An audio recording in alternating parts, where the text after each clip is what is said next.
afternoon to you and welcome to Global TV News Express in Nigeria's capital, Abuja. I am Priscilla Obasi. The Economic Community of West African States, ECOWAS, says President Patrice Talon of the Benin Republic will visit Niamey, the capital of Niger, to address the hostage situation involving President Mohamed Bazoum.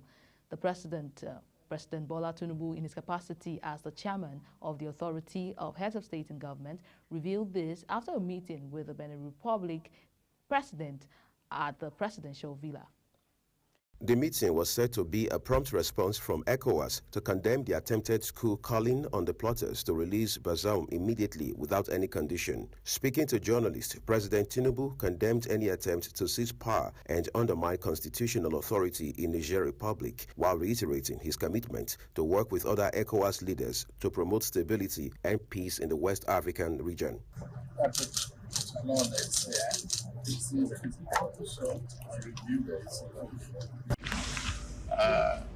Of our neighbor.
Progress made with the Doctors Association.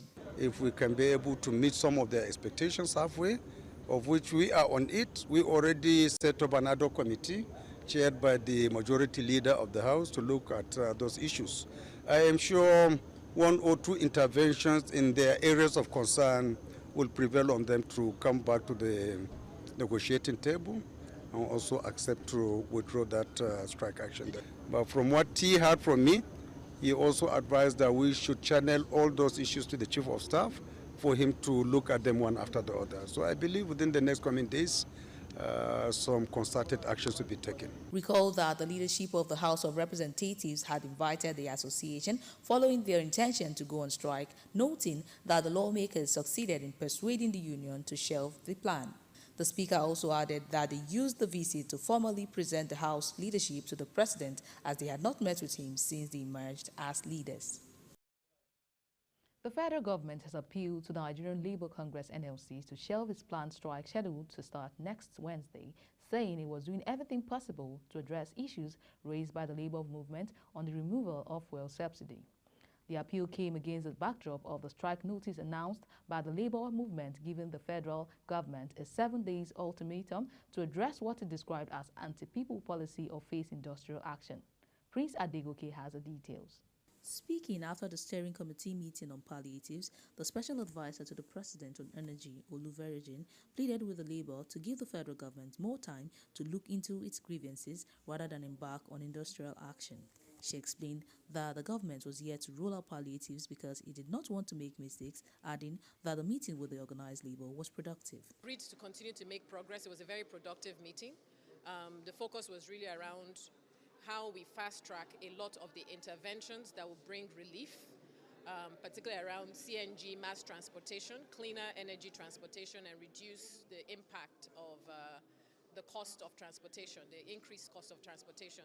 So we've made good progress, and we're going to continue to do so, and so that we can start rolling out these opportunities and this relief and measures as quickly as possible. However, the labor union said they will still embark on the planned strike and mass protest should the government fail to meet its demand. Based on a 520 increase, and the committee that was set based on that, and we agreed to work to realize the objectives that was set during that. What we want government to do is to address the plight of Nigerians. Nigerians are suffering, just as we said in our press conference a few days ago, that Nigerians are suffering, that things are hard, that things are difficult. And because things are difficult today in Nigeria, you must roll out programs to ameliorate this suffering. Because at the end of the day, it is about Nigerians. Because government exists in order to take care of the downtrodden majorly. So all we are saying is that government must, as a matter of urgency, because we don't have that time anymore. So as a matter of urgency, must roll out, various programs that will create alternative to PMS and also palliatives. Recall that the NLC, in a communique at the end of its Central Working Committee meeting held on Tuesday, July 25th at the Labour House, Abuja, also demanded the immediate inauguration of the Presidential Steering Committee as agreed in the earlier engagement. The crisis rocking the All Progressives Congress APC has claimed another casualty following the voluntary resignation of National Working Committee member and National Vice Chairman Northwest Salihu Lukman. His protracted battle with the Abdullahi Adamu-led leadership culminated in resignation of National Chairman and Secretary Iola Omishere last week. Recently, Lukman stood against the drafting of former governor of Kano State Abdullahi Umar Ganduje as replacement for the outgone Abdullahi Adamu, insisting that moving the position of national chairman of the party from North Central to Northwest was suicidal, unjust, and insensitive. The national vice chairman disclosed his resignation in a letter dated July 26, 2023, addressed to the national acting national chairman Abdullahi Kyari. The Independent National Electoral Commission, INEC, has described Bayelsa, Imo, and Kogi states as difficult areas to conduct elections. INEC Chairman Professor Mahmoud Yakubu stated this in a quarterly meeting with the head of media organizations in Abuja. Yakubu disclosed that there is no election season any longer because of the avalanche of elections linked to the resignation or deaths, adding that the November 11 governorship poll will be different as the commission will improve on the successes recorded during the 2023 general elections. He, however, identified lack of electoral offences commission and tribunal as one of the reasons electoral offenders go scot-free, reiterating that the country's electoral process will remain ineffective without proper agency to deal with electoral offenders. According to him, stakeholders must also discuss how to ensure equitable access to media platforms for all political actors, promoting inclusivity and fair representation.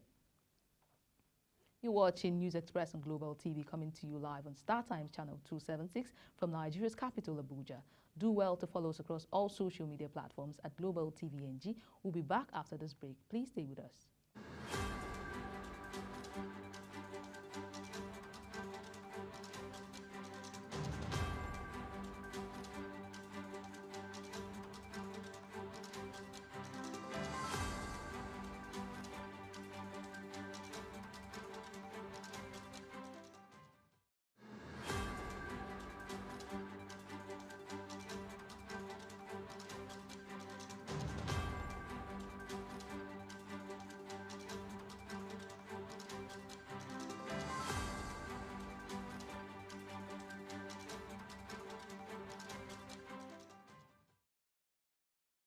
Welcome back, and thank you so much for staying with us.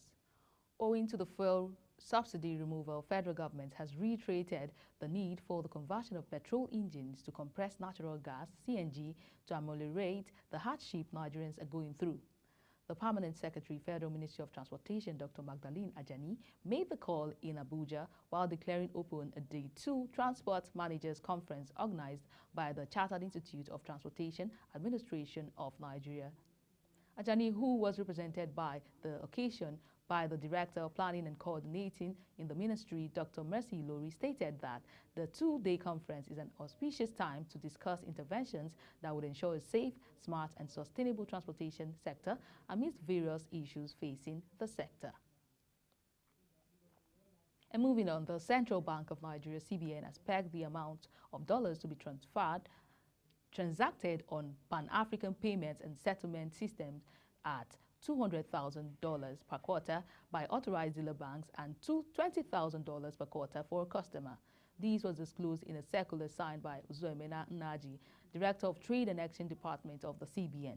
The circular rules out that the transaction will be settled. The PAPS transaction remains trade-backed, not allowed, saying for settlement of PAPS transaction by CBN, authorized dealers shall obtain the approval of CBN for USD cover before initiating payments on PAPS.